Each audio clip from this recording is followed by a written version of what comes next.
A lot of this isn't going to make sense to you, and I'm sorry about that.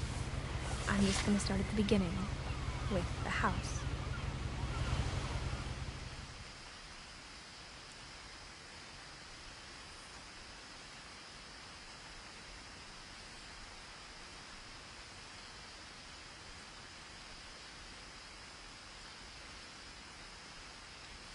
Someone had put up a chain link fence, but it looked like I wasn't the first person to hop it. My brother Milton disappeared when I was 4. It was like the house just swallowed him up.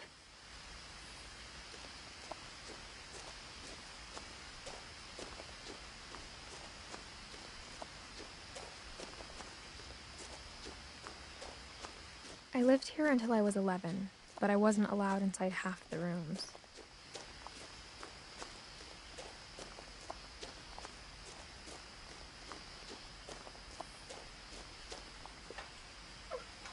Inside the mailbox were bills from 7 years ago, marked urgent, open immediately.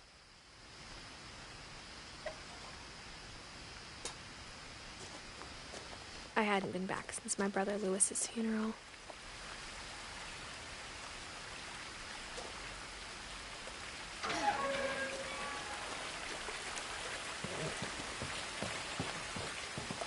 In her will, my mother left me a key, but didn't tell me what it unlocked. Maybe she thought I'd know. Or she thought that the mystery would be enough to bring me back.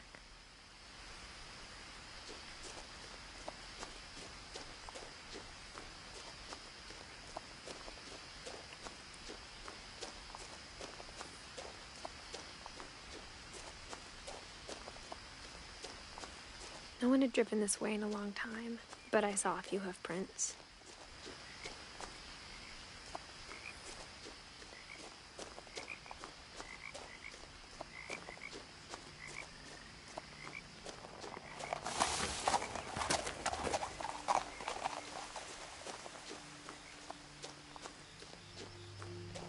The truth is, even after I inherited the house, I never thought I'd come back to it. But now I had questions about my family that only the house knew the answers to.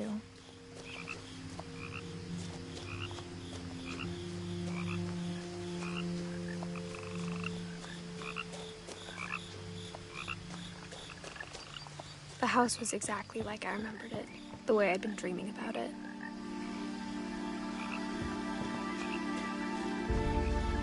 I asked Edie once about the dragon in the pond. She said it had killed her husband. I was 6. It seemed like an odd joke to me, even then.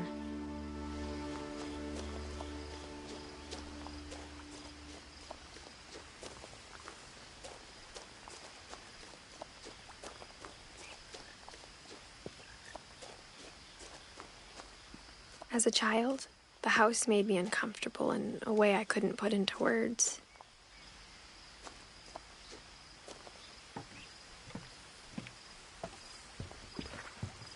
Now, as a 17-year-old, I knew exactly what those words were. I was afraid of the house.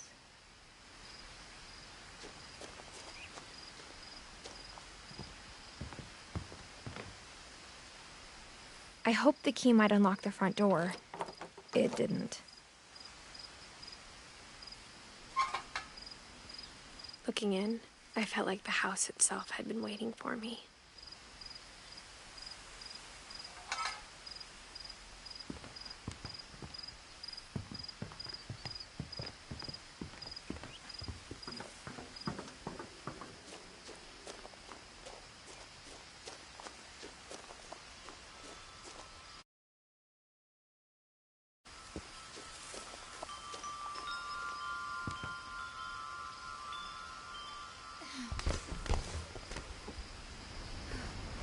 Crawling through the doggy door used to be a lot easier when I was 11.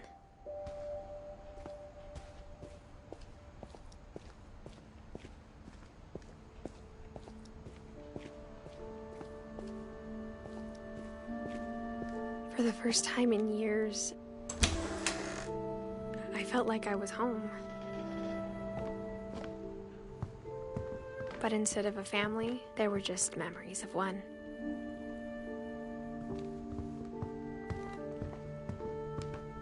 Nothing in the house looked abnormal.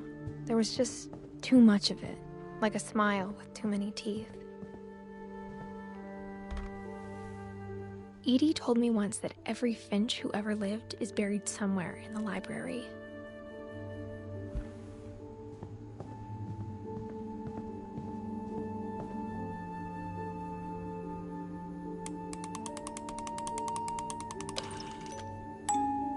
Great-Grandpa Sven built a music box for Barbara, along with the rest of the house. Mom always told me to stay out of the basement, so I wasn't too surprised when the key didn't fit.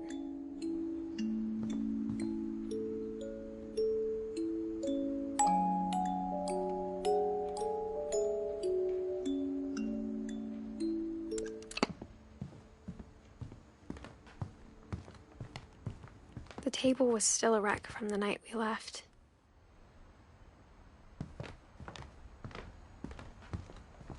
My mom was the only one of us who could imagine Great-Grandma Edie living in a nursing home. It was like a bomb had gone off, killing everyone but sparing the furniture.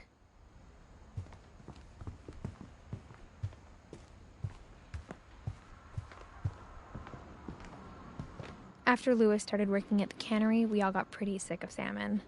Except our cat, Molly.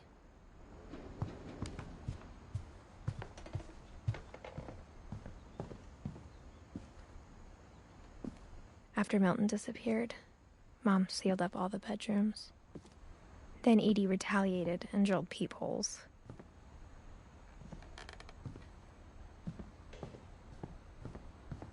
Whenever people ask me about my family, the first thing they always want to know about is Barbara.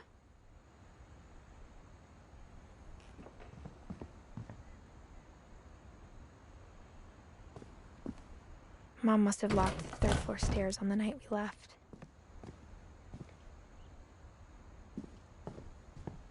Edie's father, Odin, built the original house.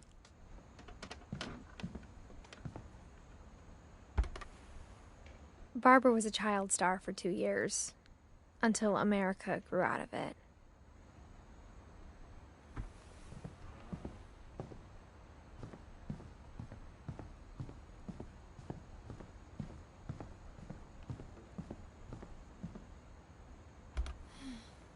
As a kid, I just assumed every house had peepholes and sealed rooms you weren't allowed inside of.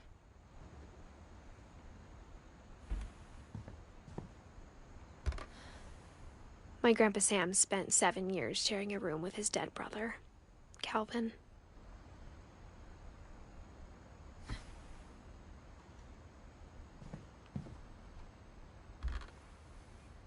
The last time I was in Edith Sr.'s room, I was 10 and she was painting my portrait.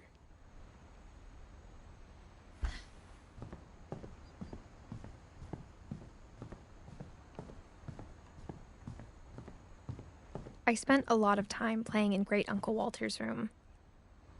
I think my mom sometimes regretted not sealing it up.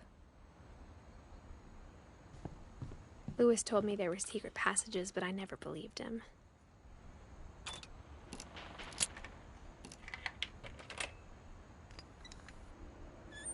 Turns out, my mom was really good at keeping secrets. Now it was time to find out what my mom had been afraid of.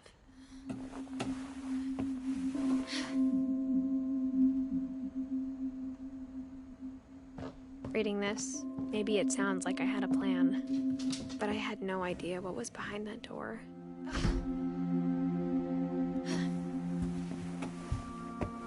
Just like I had no idea where all this was gonna lead. I grew up looking at Molly's room through the peephole.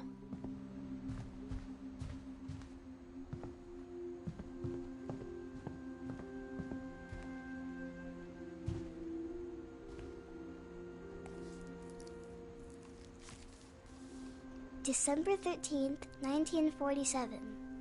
Dear Diary, I'll be gone soon, but I wanted to tell somebody about what's gonna happen. It started when Mom sent me to bed without dinner. I woke up and I was starving, so I looked around for something to eat. The gerbil food was dry, but I didn't mind it.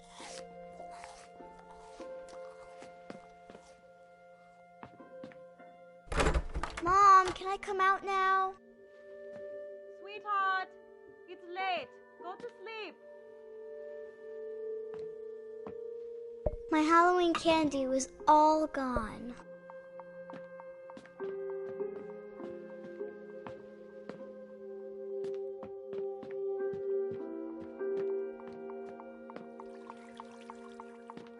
I thought about eating Christopher, but I held back.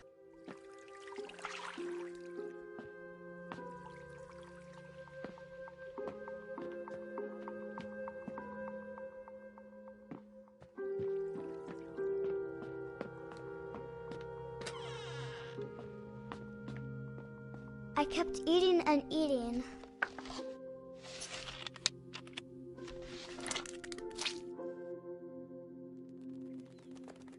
I ate a lot of things that night.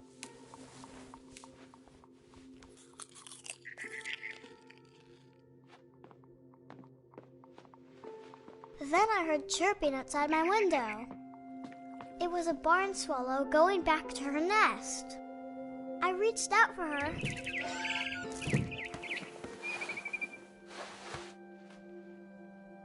And suddenly, I was a cat.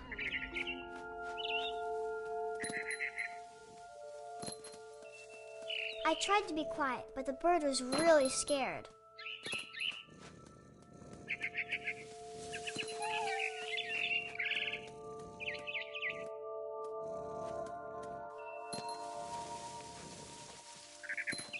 Mom and Dad didn't even look at me.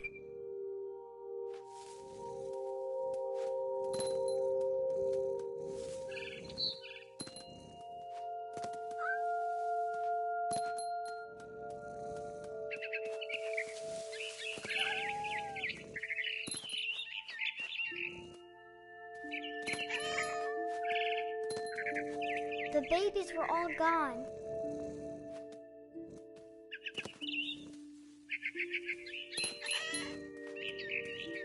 I jumped and I almost got her.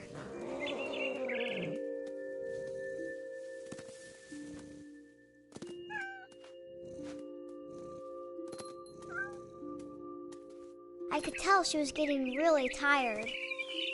Now I was up in the big tree. I promised Dad I wouldn't climb it anymore. All I cared about was eating that mama bird. I gobbled her up. And suddenly, I was an owl. First, all I heard was the wind. Then I heard little teeth nibbling in the grass.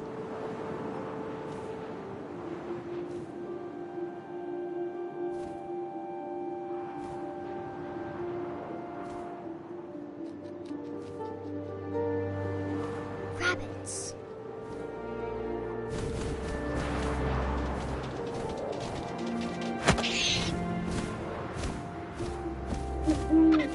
I imagined his face looking up and seeing mine through my talons. I swallowed him up, and I didn't chew one bit. Then I flew off to find something bigger.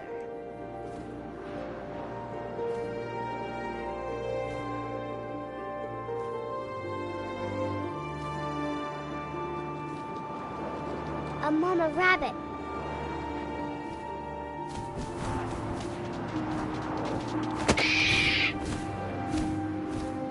She was choking, but I couldn't stop eating. And suddenly, I was a shark.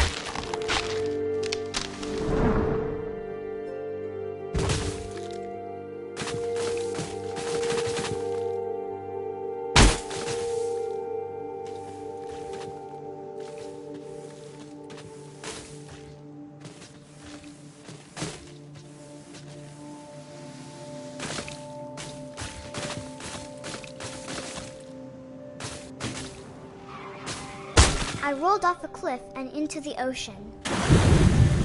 Now, I was hungrier than ever.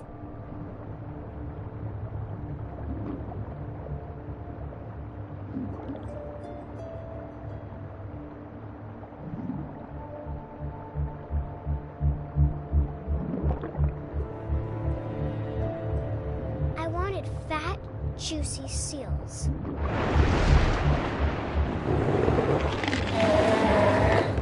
I tore off her flipper, and it tasted really good.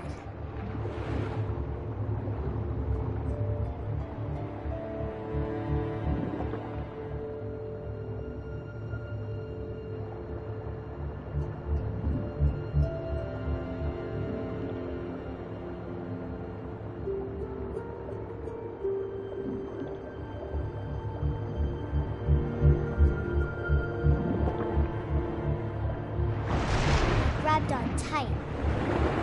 When I was so hungry, I jumped out of the water. When I opened my eyes, everything had changed.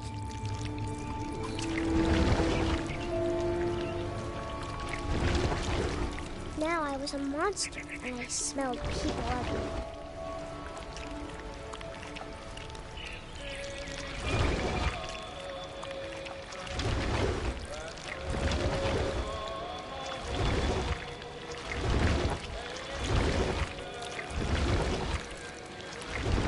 I was big, but I moved real quiet.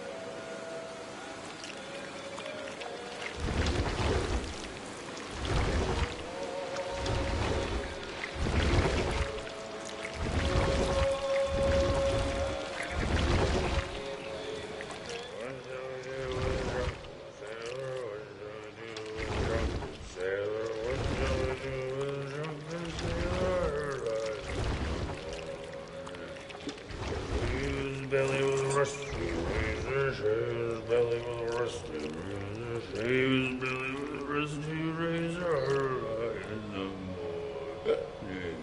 What shall we do with a drunken sailor? What shall we do with a drunken sailor? What shall we do with a drunken sailor? In the morning. Put him in bed with the captain's daughter, put him in bed with the captain's daughter, put him in bed with the captain's daughter. What shall we do with a drunken sailor? What shall we do with a drunken sailor? What shall we do with a drunken sailor? Struck with a longboat till he's sober, struck with a longboat till he's sober, struck with a longboat till he's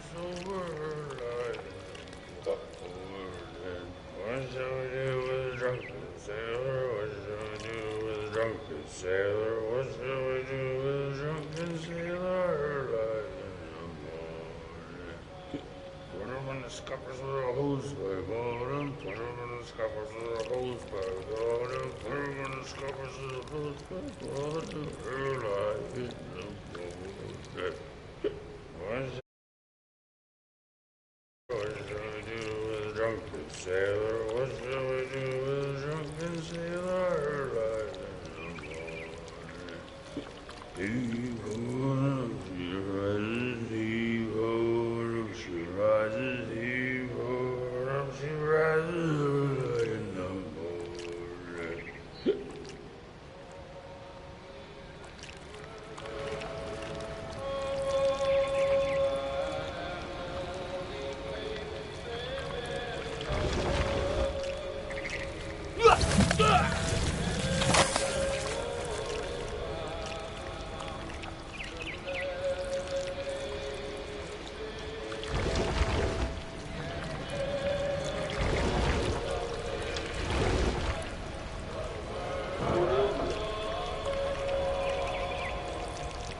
After the last passenger, I was still hungry. And to cross the water, I smelled something new.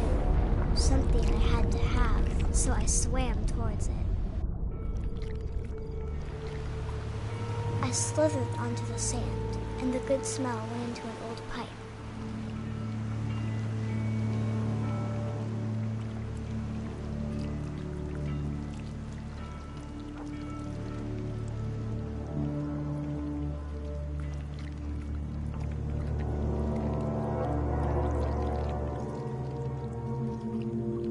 I got closer and closer.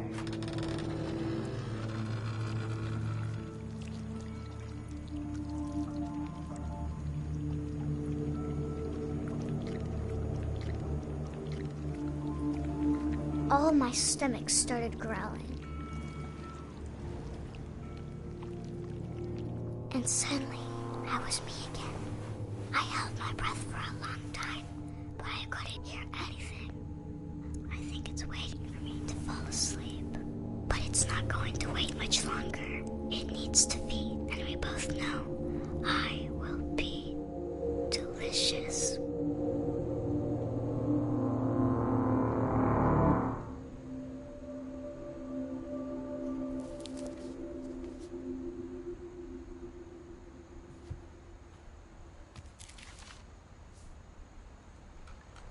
I'm not sure if I believed all of that, but I'm sure Edie would have.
This will be obvious later, but my mom never told me any of these stories.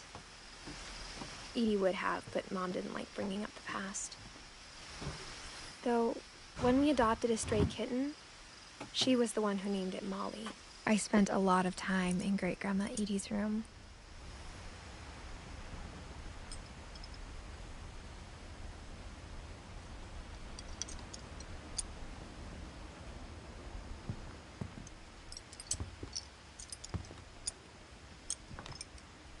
We got along, and it was a good place to hide from my mom. Her room was like a museum. For 500 years, the Finches have been famous throughout Norway for their fortune and misfortune. Odin Finch buries the latest victims of the family curse, his wife Ingeborg and their newborn son, Johan.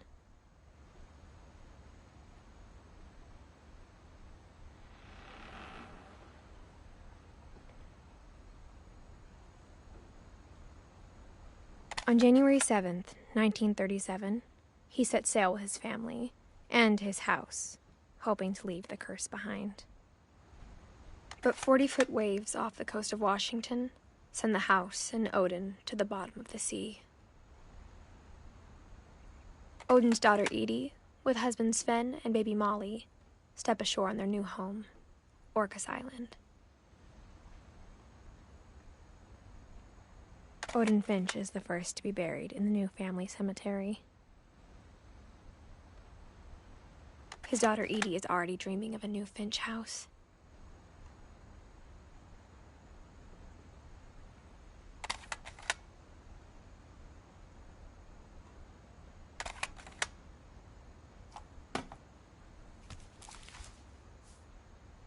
Whatever's wrong with this family, it goes back a long ways.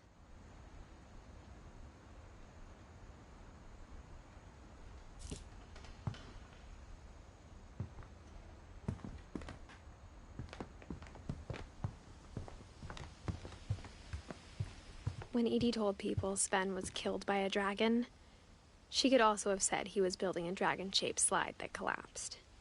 She could have, but she didn't.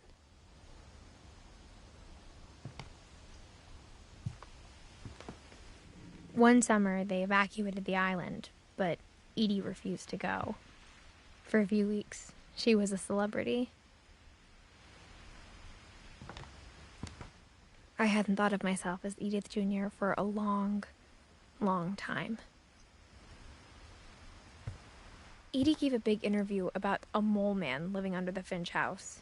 My mom was furious.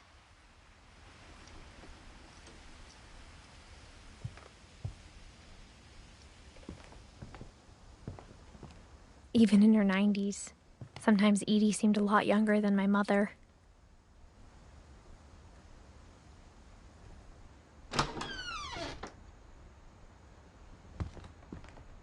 The only trace Grandpa Sam's first wife, Kay, left on the house was the pink bathroom. It was a pretty big trace.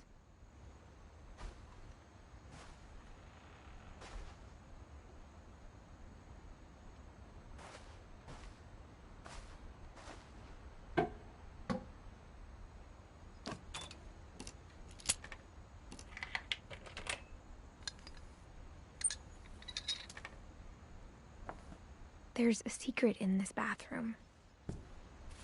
It's in the last place you would look. It isn't in the cupboard. It's hidden in this book.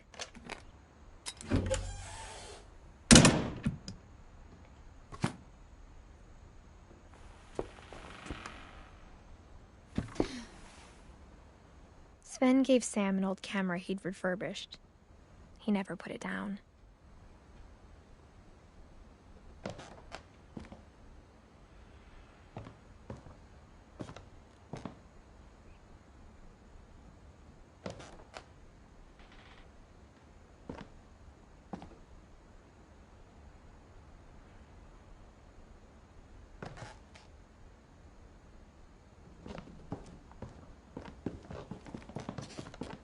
From the paintings on the wall, it was clear my brother Milton had been here before me.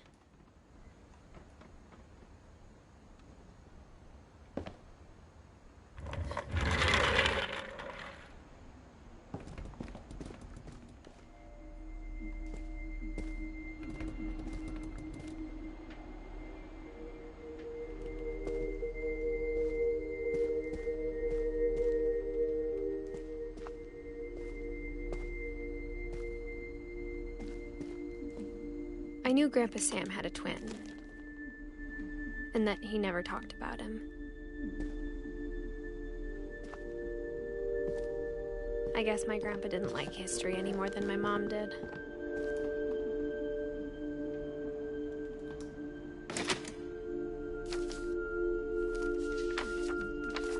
How I Want to Remember My Brother by Sam Finch.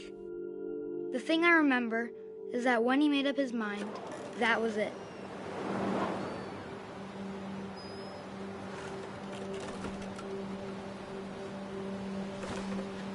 My brother said he'd die before he ate another mushroom. And he did.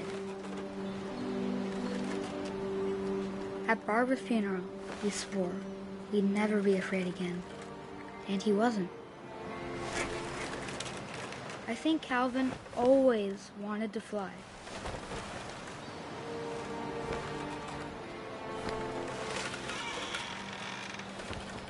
Sam! Calvin!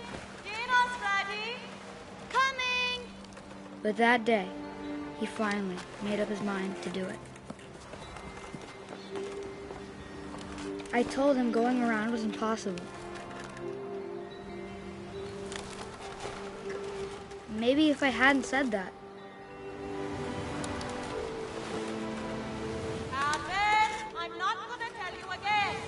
Maybe if the wind hadn't picked up.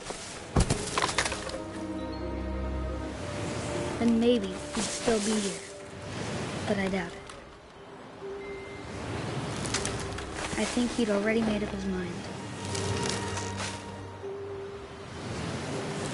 That's what I want to remember about my brother.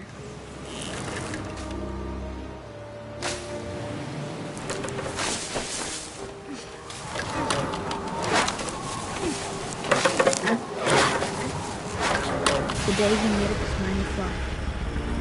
And he did.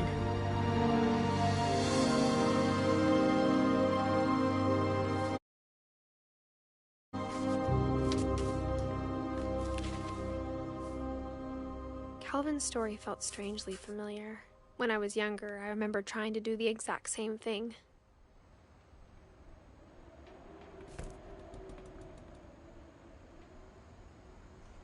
After the funeral, Edie roped off Calvin's half of the room.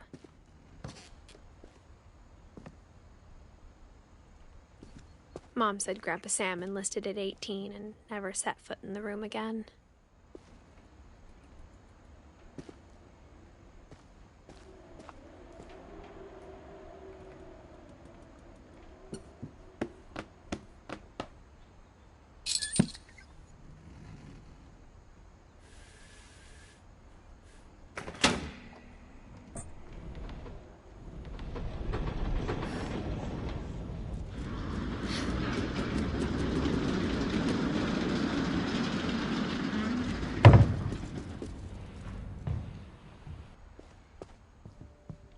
The passages were a pretty tight fit.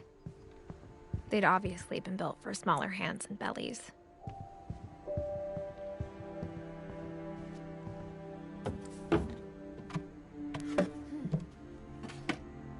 Growing up, I always thought of Barbara as a child star. I never thought about how hard it must have been for her afterwards.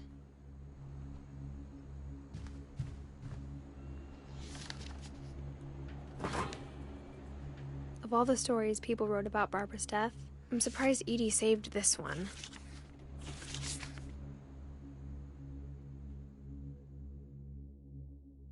Old Jack here with another ghastly tale inspired by America's most unfortunate family.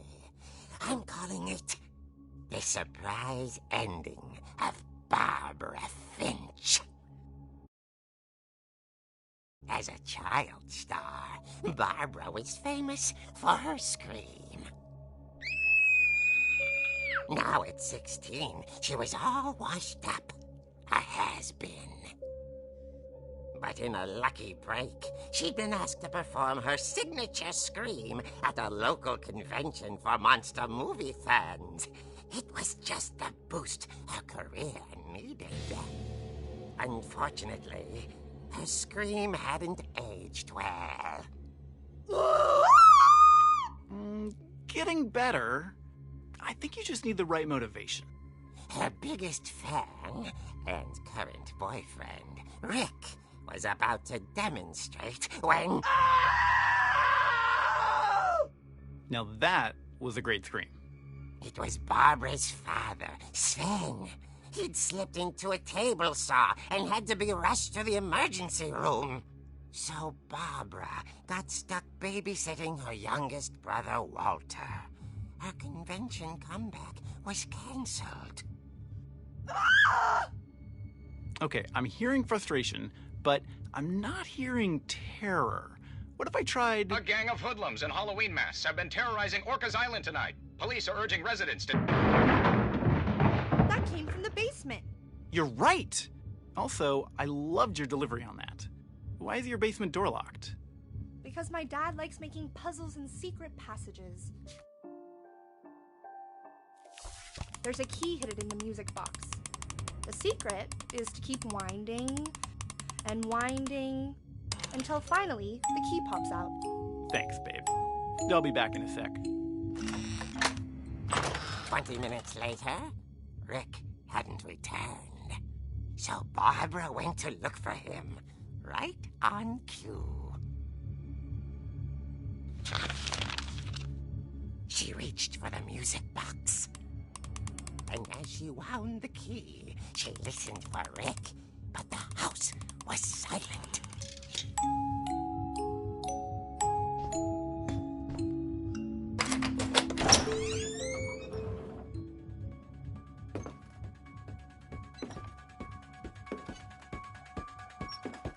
She found Rick's crutch and imagined the worst.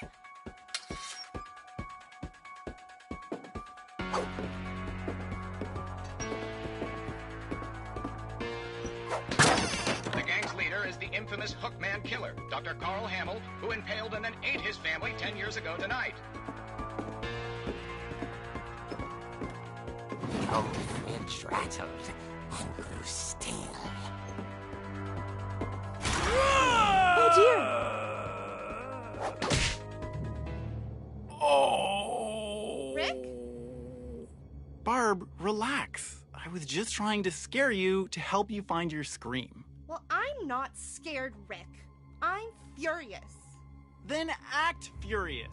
All I'm getting from you now is that you're hurt and confused and you... She threw him out, but she kept a little something to remember him by. Barb, have you seen my other crutch?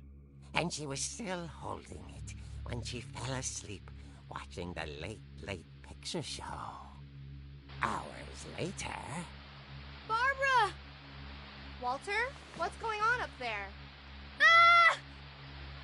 Okay, I'm coming up, but if this is a trick, you're dead, Walter.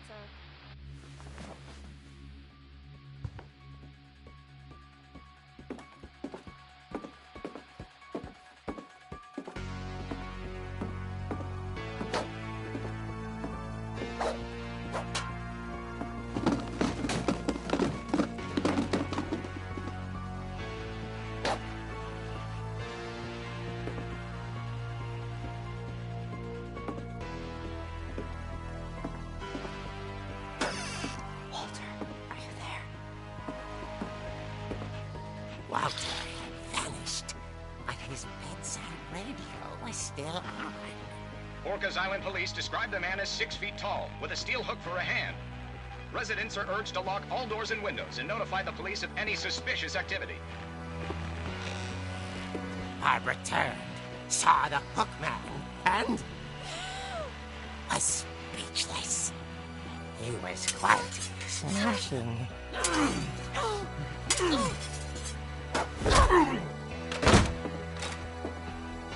And he was. He couldn't get enough of Barbara. Okay, Barbara, there's gotta be another way out of here. That night, she played her part beautifully.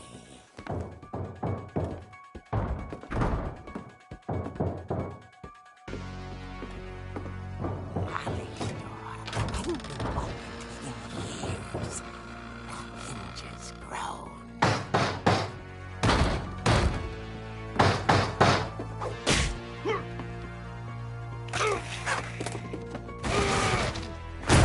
He wasn't moving, but she sensed the story might not be over yet.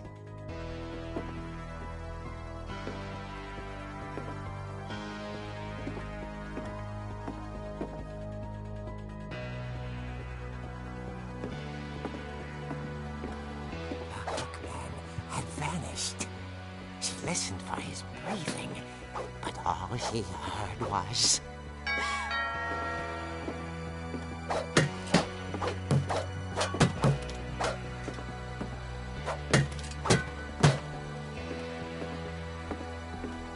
Someone at the door was dying to speak to young Barbara.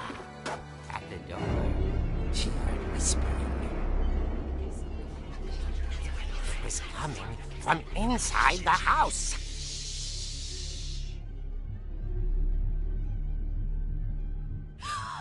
Oh dear.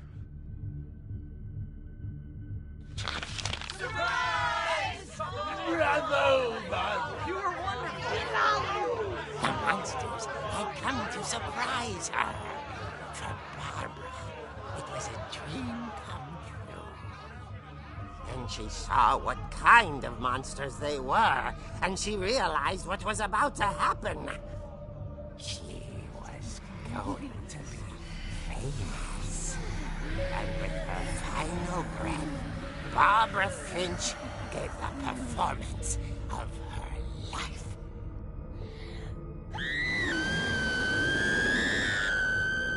I wasn't there myself, but I hear Barbara was magnificent. Poor girl. She had a taste for stardom. But unfortunately, so did her fans.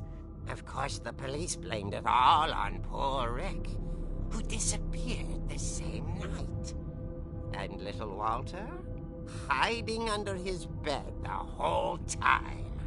He took it all pretty hard, but that's another story. As for Barbara, tucked inside the music box is all they ever found of her. Her ear. Now that's what I call a real eerie tale.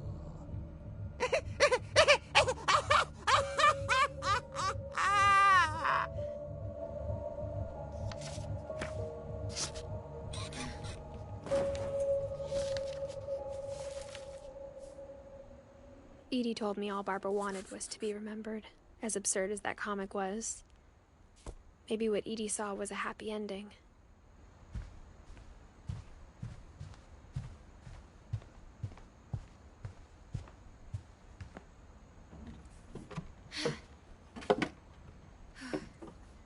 I guess now I know why Mom didn't like me playing with the music box.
Mom said the basement was off limits, unless I wanted another tetanus shot.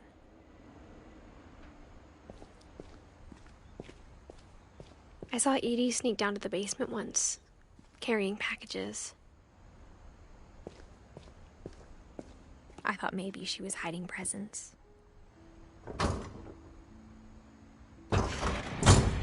It turned out she was hiding a lot more than that.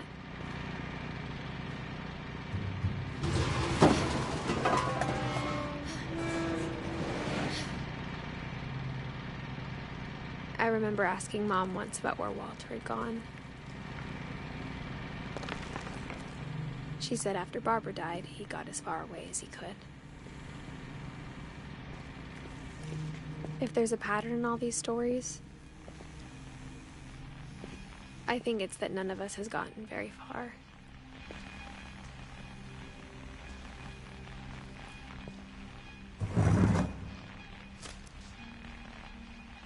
Goodbye, everyone. I can't believe I've been down here for 30 years. On that first day, after the shaking started, I didn't think I'd survive a week.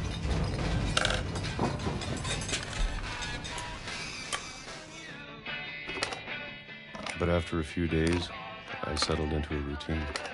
That's what kept me sane. Having a schedule, living for today. I always expected to be dead tomorrow. But if you wait long enough, you get used to anything.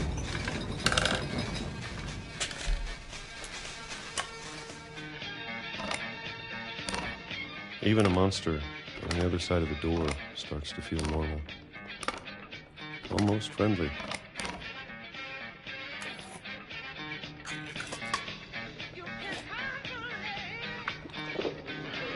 And then one day, everything just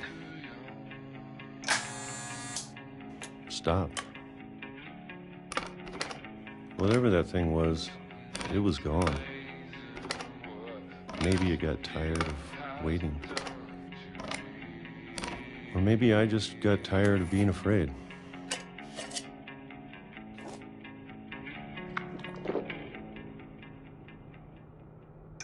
It's been a week now, the longest in 30 years.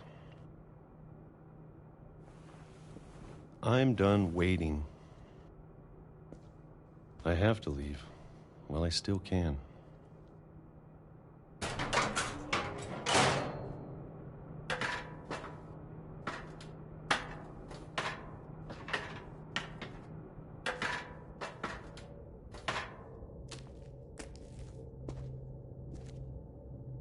I know it's out there, somewhere. Whatever killed Barbara and Molly and Calvin.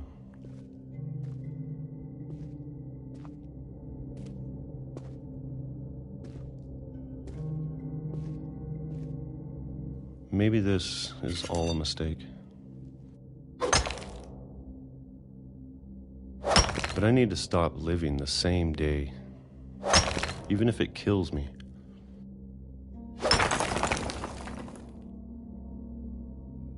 Whatever's out there, I want you to know I'm ready for it. I'm going to appreciate all of it, especially the food. I don't mind if I only have a year left, or a month, or a single week. I'd be happy with one more day. I can already imagine the sun on my face.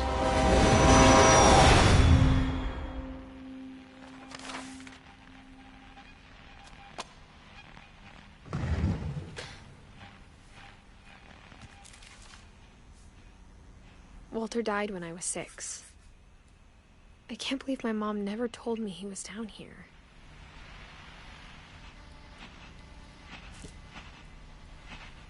I'm sure my mom was trying to protect me.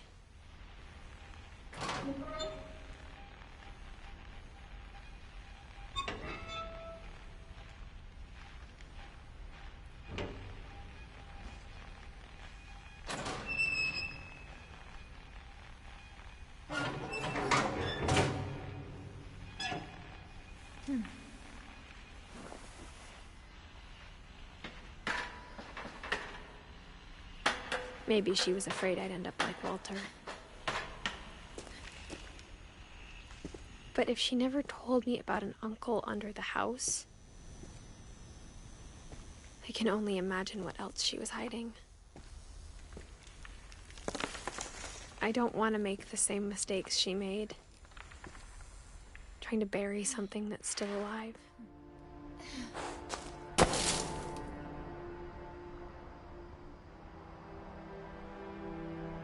Now that there's only one of us left, or maybe 2, I thought it was time I heard the stories for myself and found out what happened to everyone else. But now I'm worried the stories themselves might be the problem. Maybe we believed so much in a family curse, we made it real.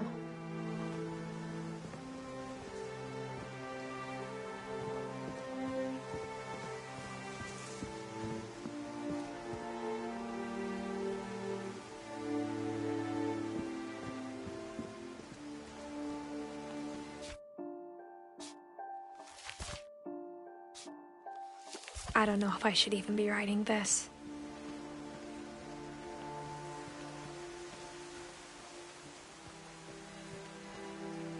Maybe it'd be better if all this just died with me.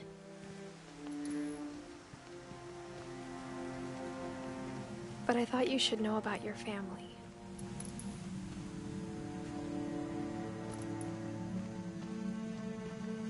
And the history you're a part of.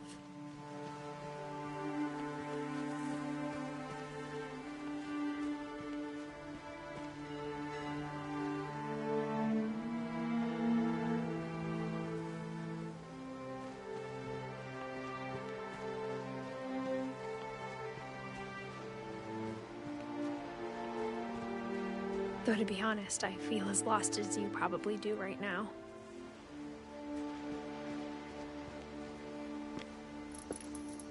I think the people in these stories believed them, for what that's worth.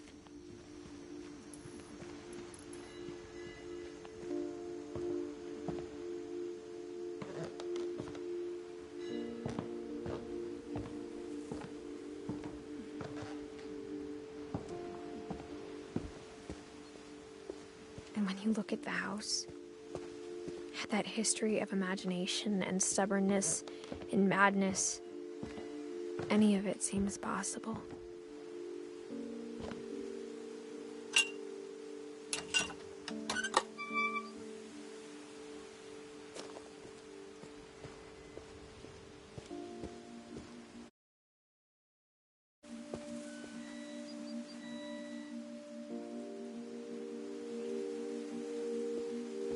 I think we've been surrounded by death for so long, we've just gotten used to it.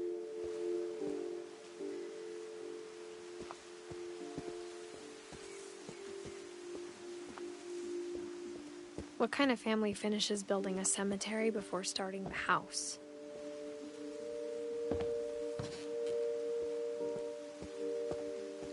It's embarrassing for me to admit this, but the pet cemetery made me more uncomfortable than the human one. 3 of the gerbils were mine, and 2 had been my fault.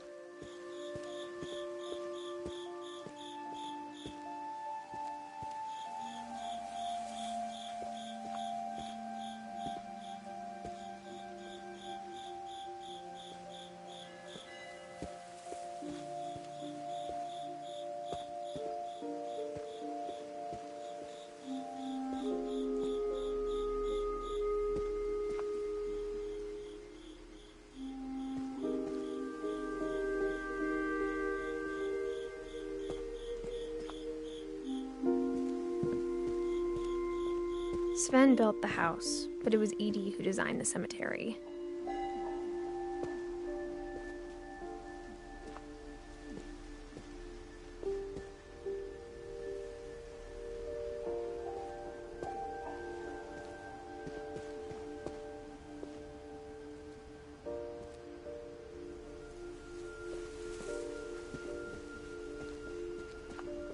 I'm sure Odin's monument had been Edie's idea.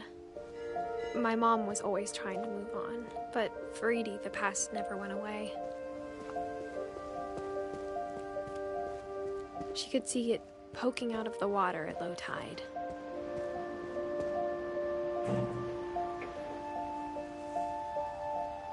Edie said she dreamed about the old house every night.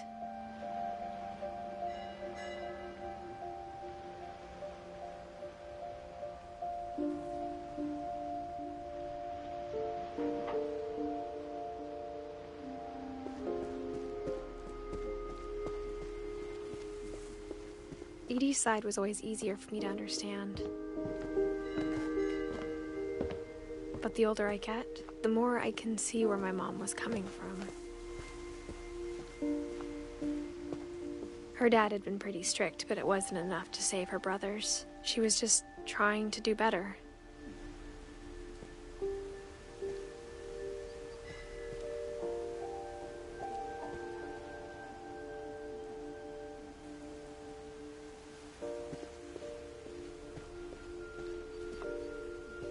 She lost 2 of her brothers, just like I did.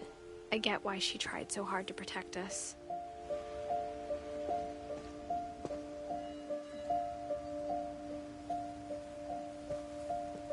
We never found Milton's body, so my mom insisted we were putting up a monument, not a tombstone.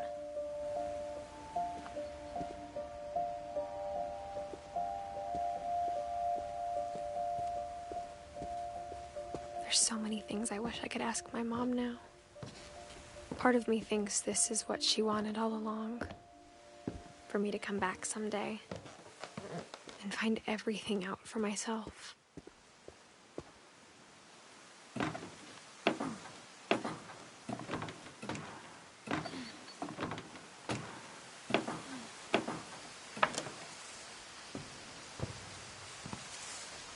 But looking back on it now, if she told me there was going to be so much climbing, I never would have come when I was 22 weeks pregnant.